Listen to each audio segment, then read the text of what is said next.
आप देख रहे हैं न्यूज़ 7 हिंदी, राष्ट्र प्रथम। अब वक्त हो चला है 5 बड़ी खबरों का। पहली खबर, आम आदमी पार्टी के राष्ट्रीय संयोजक अरविंद केजरीवाल ने E20 पेट्रोल को लेकर केंद्र सरकार पर निशाना साधा है। केजरीवाल ने कहा कि उन्होंने प्रधानमंत्री नरेंद्र मोदी से E20 पेट्रोल के दाम कम करने का निवेदन किया है, क्योंकि इसकी माइलेज कम होने की शिकायतें सामने आ रही हैं। उन्होंने आगे क्या कुछ कहा है, सुनाते हैं। आवाज सुनो, सारे देश की जनता दुखी है।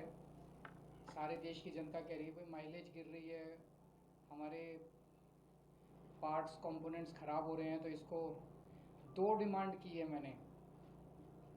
एक तो मैंने कहा है कि हर पेट्रोल पंप पे ऑप्शन दी जाए, कोई अगर प्योर पेट्रोल डलाना चाहे प्योर पेट्रोल डला ले, कोई E20 लेना चाहे E20 ले ले, तो ये ऑप्शन देनी चाहिए।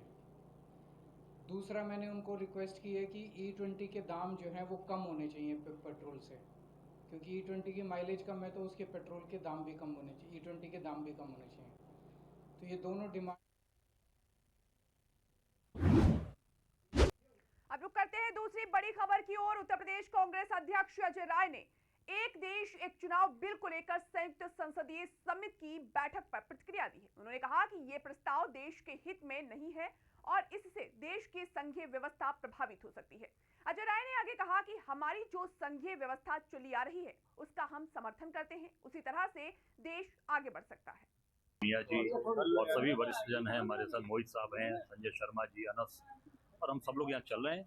निश्चित तौर से ये देश हित में नहीं है, देश के लिए निश्चित तौर से ये क्योंकि एक जो संघीय व्यवस्था है हमारी, उसमें जो हमारी व्यवस्था चली आ रही है उस व्यवस्था का हम सब लोग समर्थन करते हैं और उस तरीके से ही देश आगे बढ़ सकता है, देश में काम हो सकता है।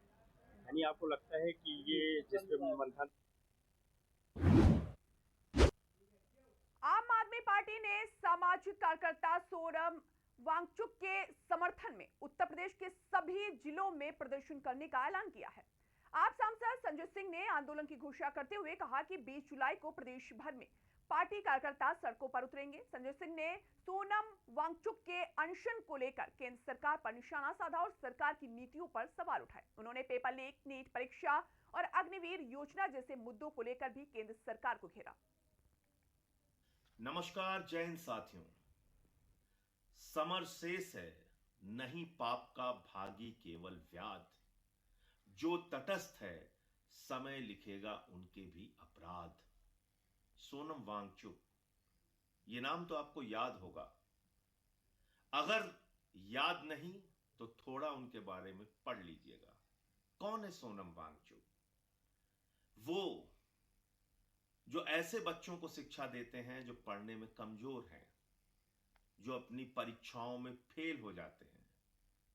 उनके अंदर वैज्ञानिक विकास कैसे हो, उनके अंदर शैक्षिक विकास कैसे हो, वो कैसे एक मेधावी छात्रों की दौड़ में आ सके, ऐसे बच्चों को पढ़ाने के लिए उन्होंने लद्दाख में स्कूल बनाया है।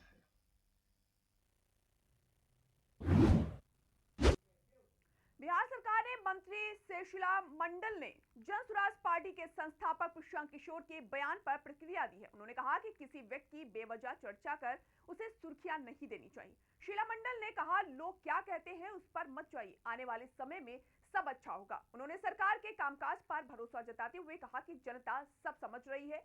वहीं बांकीपुर विधानसभा उपचुनाव के लिए जनशक्ति जनता दल की उम्मीदवार वीना मानवी को पुलिस हिरासत में ले जाने के मामले पर मंत्री ने कहा कि बिहार में महिलाओं के सशक्तिकरण को लेकर सरकार ने लगातार काम किया है।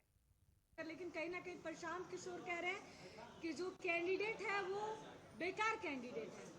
देखिए, आप लोग जो है बेकार में चर्चा करके किसी का हेल्प नहीं कर रहे हैं, टीआरपी बढ़ा रहे हैं।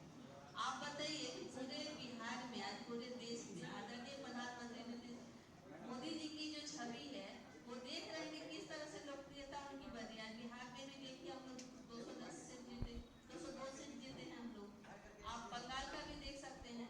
तो लोग क्या बोलते हैं उस पर मत जाइए, आने वाले दिनों में अच्छा ही होगा, इस पर विचार करिए। मैम कोई चुनौती नहीं मान रही है आप?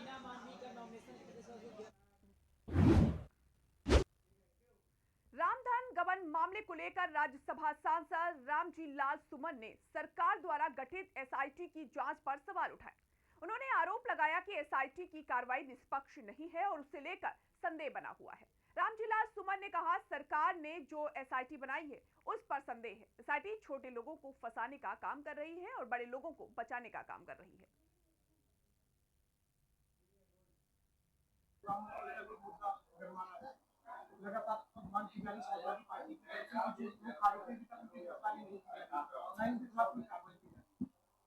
मंदिर में जो चोरी हुई उसके सिलसिले में हमारा शुरू से दृष्टिकोण ये था कि राज्य सरकार ने जो एसआईटी बनाई है उसकी विवेचना पर संदेह है। एक ऐसी जांच एजेंसी जो राज्य सरकार के प्रभाव से मुक्त हो, या तो सुप्रीम कोर्ट का वर्तमान जज या संसद की संयुक्त समिति इसकी जांच करे। तो जहां तक एसआईटी का सवाल है, हमें ऐसा लगता है कि जो छोटे लोग हैं उनको फंसाने की और सही मानों में जो उसके लिए जिम्मेदार है उनको बचाने की कोशिश की जा रही है। हम ये भी जानना चाहते हैं कि मंदिर आंदोलन से लेकर के ट्रस्ट बनाने तक हर काम में प्रधानमंत्री शामिल है। प्रधानमंत्री क्यों नहीं बोलते? हम कुल मिलाकर के हम ये मांग करते हैं कि प्रधानमंत्री को इस बात पर बोलना चाहिए, वरना निश्चित रूप से इसके तार दिल्ली से भी जुड़े, ऐसा हमारा मानना है। चुने हुए इंग्रेडिएंट्स और फाइनेस्ट ग्रेडिंग से बनते हैं लाजवाब टेस्टी मसाले, राजेश मसाले। क्या चटपटा है राजेश मसाला, ट्राई करिए। अच्छा, राजेश मसाले।